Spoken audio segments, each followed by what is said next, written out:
Assalamualaikum warahmatullahi wabarakatuh. Salam sejahtera bagi kita semua. Perkenalkan, nama saya Elva Auliatin, NIM 2040210113, kelas C3 Komunikasi Penyiaran Islam. Pada kesempatan kali ini, saya akan menyampaikan presentasi dengan tema komunikasi, gaya kepemimpinan, dan motivasi dalam organisasi. Komunikasi organisasi adalah proses penciptaan dan pertukaran pesan-pesan dalam sebuah jaringan hubungan interdependen untuk menangani ketidakpastian lingkungan. Ciri-ciri komunikasi organisasi adalah terstruktur, terdapat aturan atau standar rules, terprediksi. Ada 3 tokoh yang dianggap paling berpengaruh dalam teori klasik yang terkait dengan komunikasi organisasi, antara lain adalah yang pertama, Max Weber mengemukakan bahwa hubungan dibentuk antar jabatan, bukan antar jabatan. Bentuk komunikasi termasuk komunikasi formal yang bersifat dua arah dengan pola ke atas atau ke bawah, di mana orang-orang yang menduduki jabatan diharuskan berkomunikasi dengan cara sesuai dengan jabatannya. Yang kedua, menurut Frederick Taylor, berpendapat bahwa di mana hubungan yang terbentuk lebih bersifat komunikasi jabatan dan bukan pada hubungan personal. Pendekatan ini lebih bersifat ilmiah dan teknik karena bentuk pekerjaan organisasi yang spesifik.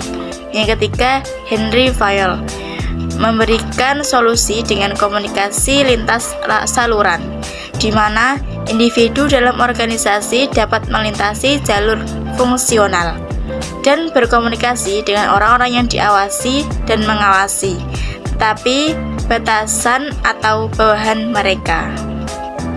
Yang kedua, gaya kepemimpinan. Gaya kepemimpinan sangat beragam dan berhubungan dengan tinjauan para peneliti, penulis, atau para teoritis yang mempopulerkannya.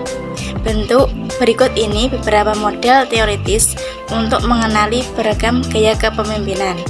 Yang pertama, White dan Leavitt mengidentifikasi 3 gaya kepemimpinan. Yang pertama, authoritarian leaders, yaitu pemimpin melakukan kontrol terhadap keputusan dan tugas serta memastikan bahwa rencana yang dibuat bisa dieksekusi dengan benar.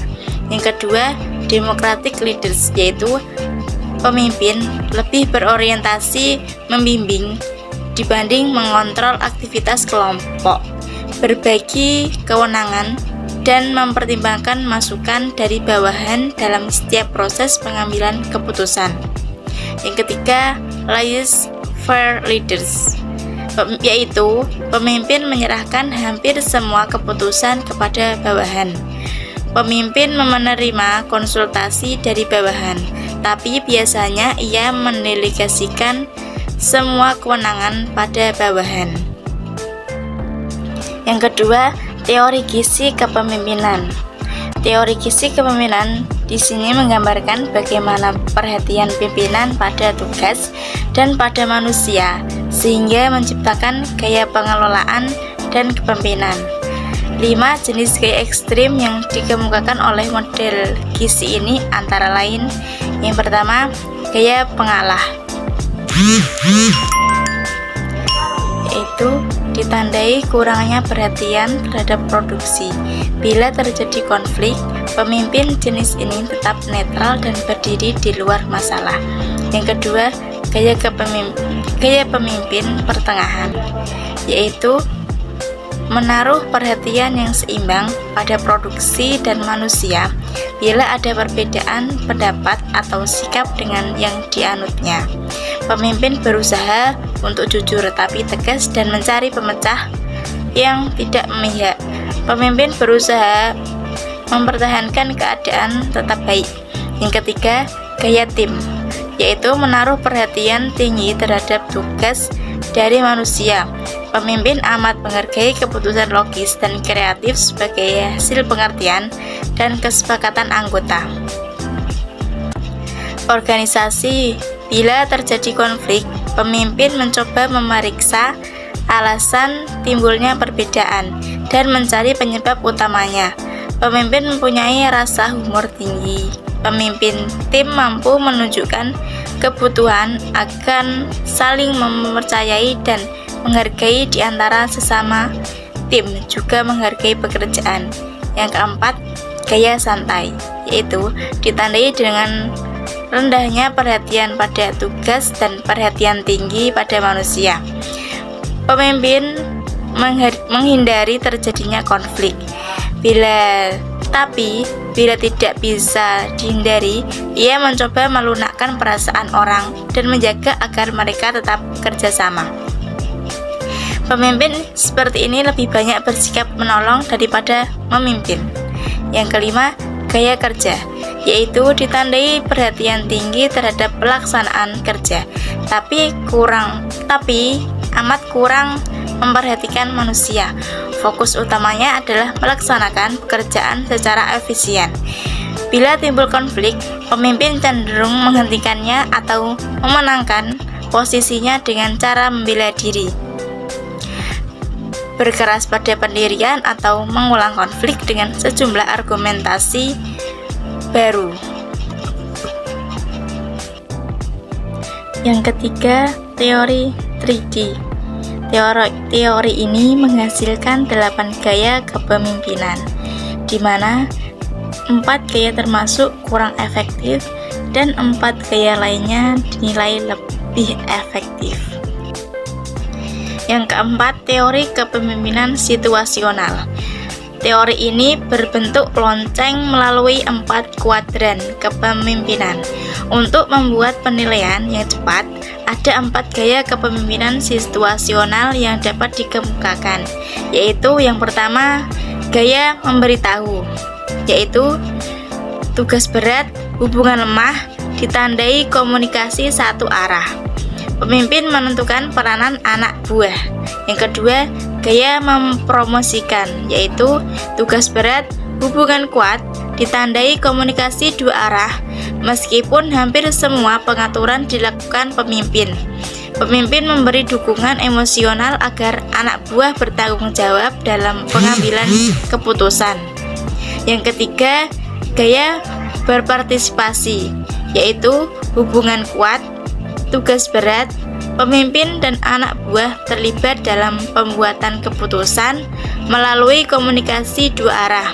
Anak buah memiliki kemampuan dan pengetahuan untuk menyelesaikan tugasnya. Yang keempat, gaya mewakilkan, yaitu hubungan lemah, tugas ringan. Pemimpin membiarkan anak buahnya bertanggung jawab atas kepuasan karena anak buah memiliki tingkat kesiapan tinggi, bersedia dan mampu bertanggung jawab mengatur perilaku mereka sendiri. Yang kelima, teori 4 sistem atau Likert. Likert membagi gaya manajerial tersebut sebagai berikut. Yang pertama, sistem penguasa mutlak, yaitu melihat manusia sebagai satu mesin yang memerlukan pengendalian dari luar, menganggap orang sebagai alat produksi, dimotivasi oleh kekuatan akan hukuman atau kebutuhannya akan uang dan rasa aman. Yang kedua, sistem penguasa semi mutlak, yaitu bersifat otoritarian tapi mendorong komunikasi ke atas untuk ikut berpendapat maupun mengemukakan keluhan ke bawah. Interaksi dilakukan melalui jalur resmi. Yang ketiga, sistem penasehat, yaitu gaya ini melibatkan interaksi yang cukup sering pada tingkat pribadi sampai tingkat moderat. Informasi berjalan baik ke atas dan ke bawah. Manajer menaruh kepercayaan besar meskipun tidak mutlak. Yang keempat, sistem pengajak serta, yaitu gaya ini amat sportif, informasi berjalan ke segala arah dan pengendalian di jalan di setiap tingkatan.